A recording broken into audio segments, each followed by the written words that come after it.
સચ્ચિદાનંદ. જય સચ્ચિદાનંદ. જય સચ્ચિદાનંદ.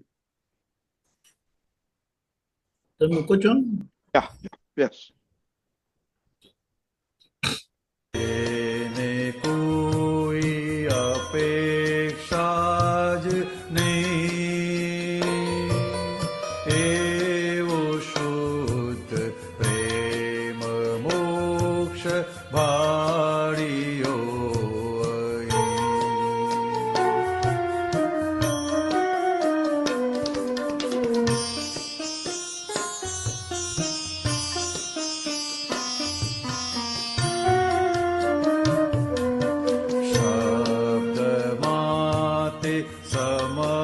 સમજાય નહીં, પ્રેમ રસ અખંડિત ઉભરાય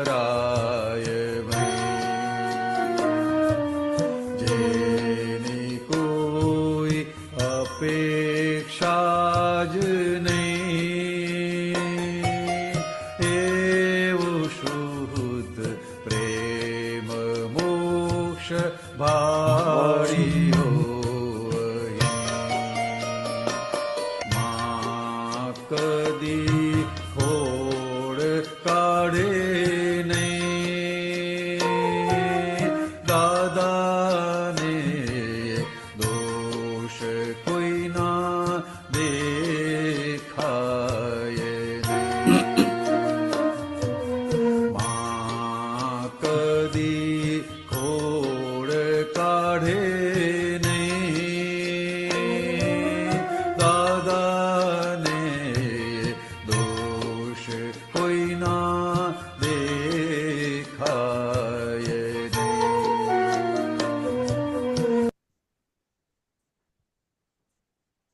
જય સચ્ચિદાનંદ.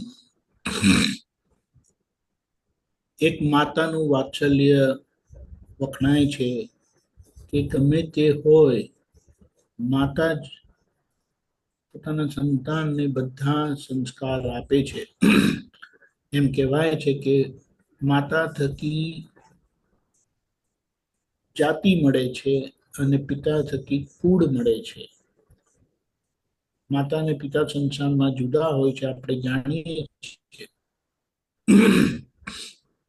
પણ અહીંયા જ્ઞાની પુરુષ દાદા ભગવાન પાસે એ બંને એકમાં જ મળે છે.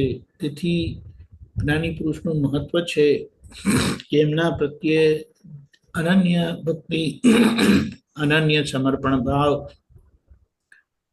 એટલે એમના આજ્ઞાને આધીન રહે તો આજ્ઞા એવી આપી છે અને વિજ્ઞાન એવું છે કે એ આપણને બહારથી પ્રેમ સ્વરૂપ બનાવે અને અંદરથી વિતરાગ બનાવે. એમના જેવા વિતરાગ એટલે અંદરથી અડીખમ અનંત શક્તિના ધણી એનો અનુભવ આપણને થાય. એટલે આજ્ઞા પણ કેવી આપી છે કે જેમાં આ પદનું આખું વર્ણન આવી જાય કે કોઈ જાતની અપેક્ષા જ નહીં.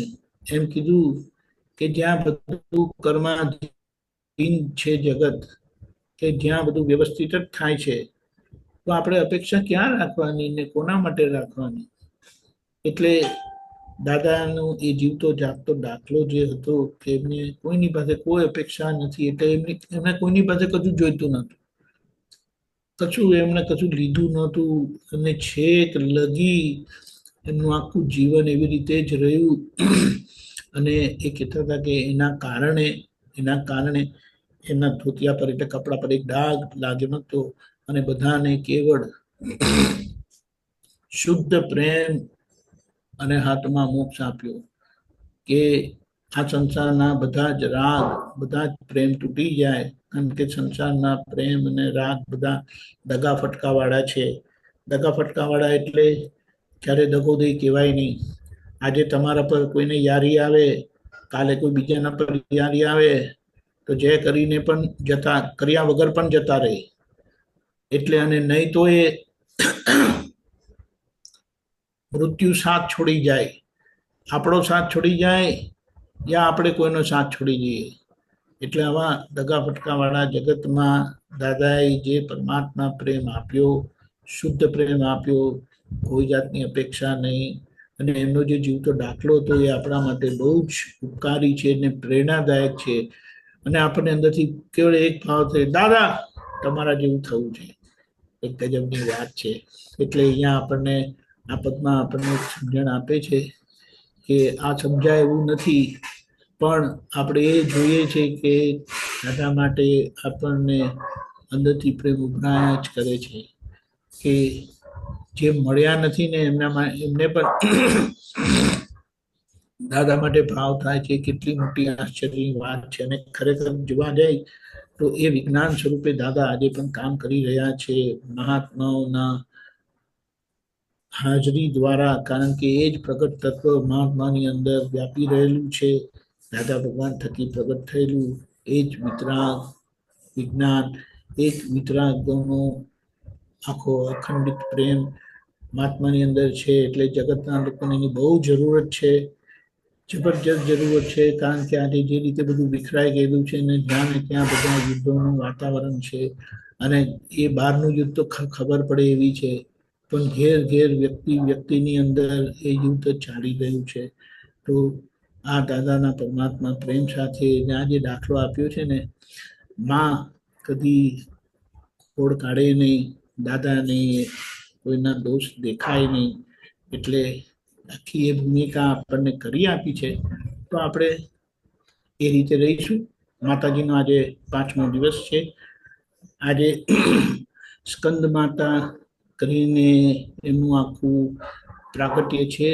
એ સ્વરૂપને ભજવવાનું હોય છે લક્ષ્યમાં રાખીને.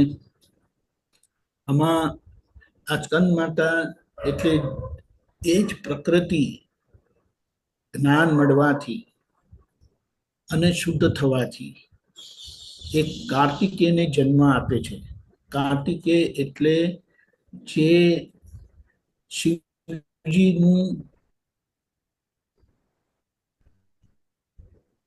શિવજીનો એવા દુર્ગુણોને, રાક્ષસોને, મહીના આસુરોને હરાવી દે અને આપણને જીતાડી દે એવી એ શિવજીની શક્તિ છે જે આપણી અંદર પ્રગટ થાય છે. અને આ એક દાખલો આપવા માટે માતાજી એટલે એ શક્તિ આપણી અંદર પ્રગટ થાય છે કે જે એ માતાજી આ શક્તિને પ્રગટ કરે છે, કાર્તિકેય નામક શક્તિને, કે જે આપણી અંદર રહેલા બીજા બધાને શું કહેવાય નબળોને હરાવી દે. આ કહે છે કે આવી પ્રકૃતિ જ્યારે થાય એટલે આપણને દ્રષ્ટિ મળી ગઈ, અને દ્રષ્ટિ અને આજ્ઞાના ઉપયોગથી આપણી જે આખી આરાધના થાય છે એનાથી જે આખી પ્રકૃતિનું બંધારણ થાય છે એ પ્રકૃતિ મોક્ષ આપનારી છે. અને એમ કીધું કે પરમ સુખ આપનારી છે. આપણી બધી ઈચ્છાઓ પૂરી કરે. કેમ? કારણ કે નિરંતરાય થવાથી, અને જેને કશું જોઈતું નથી એના માટે કીધું છે કે આખા જગતની, આખા બ્રહ્માંડની 14 લોકની સંપત્તિ એમના ચરણમાં આવીને પડે, અને એ જે સંપત્તિ છે એ મોક્ષની બહાર બીજી કઈ હોઈ શકે. પણ જેને મોક્ષનું લક્ષ્ય રાખ્યું છે એમને માટે આ બધું સંસારનું પાર વગરનું સુખ આવે પણ એને બહુ સારી રીતે ઓળંગી જઈ પાર નીકળી જાય છે. એમ કહેવાય છે કે હવા જે હોય છે, એટલે જે ખરેખર આપણા મહાત્માની ભૂમિકા આપણને અહીંયા સમજાય છે કે આપણી પ્રકૃતિ આવી થતી જાય છે. આપણી અંદર એ કાર્તિકેયનો જન્મ થયો છે કે જે ભારીમાં ભારી, એમ જે શાસ્ત્રમાં વર્ણન કરેલું છે કે તારકાસુર નામના રાક્ષસને એમને મારી નાખ્યો હતો. કારણ કે શુદ્ધાત્માની ભગવાનની હાજરીમાં આ અહંકારથી શું ના મંગાય.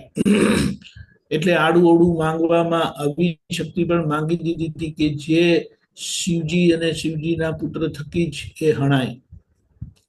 અને આપણને જે કૃપા થઈ છે દાદાની, જેના થકી એ કાર્તિકેયનો જન્મ થયો છે, એટલે આપણી બધી જ નબળાઈઓ, ભારેમાં ભારે નબળાઈઓ બધી સારી રીતે જીતી જવા છે.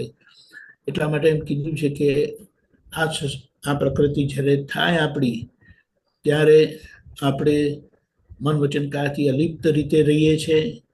લોકોના માટે કેવળ આપણને એને શું કહેવાય, આશીર્વાદ રૂપે, કરુણા રૂપે એમની જોડે રહીએ છીએ અને પોતે સતત એને કહે ને કે મુક્ત ભાવે રહે છે.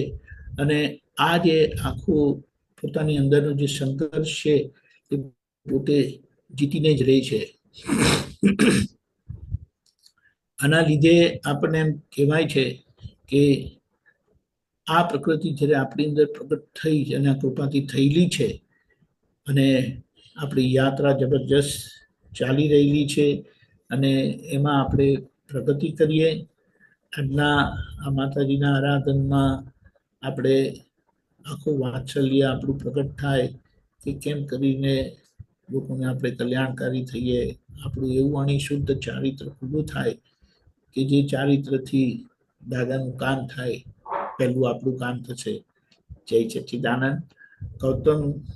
ગૌતમ સ્વામી શું, ગૌરાંગ સ્વામી ક્યાં ગયા? કોઈ તો આવો. હા, જય સચ્ચિદાનંદ. બારી ખોલો. જય સચ્ચિદાનંદ. પ્રકાશ. રાધી ભગવાન. જય સચ્ચિદાનંદ. દીપક આનંદજી આગળ વધજો. તમારે જય સચ્ચિદાનંદમાં ઘણું બધું આવી જાય છે, તો પછી કોઈક વખત પેલો દરવાજો ખુલે તો સારું, પણ કઈ વાંધો. જય સચ્ચિદાનંદ. ખૂબ સરસ. જય સચ્ચિદાનંદ. આખા દિવસના પ્રોગ્રામમાં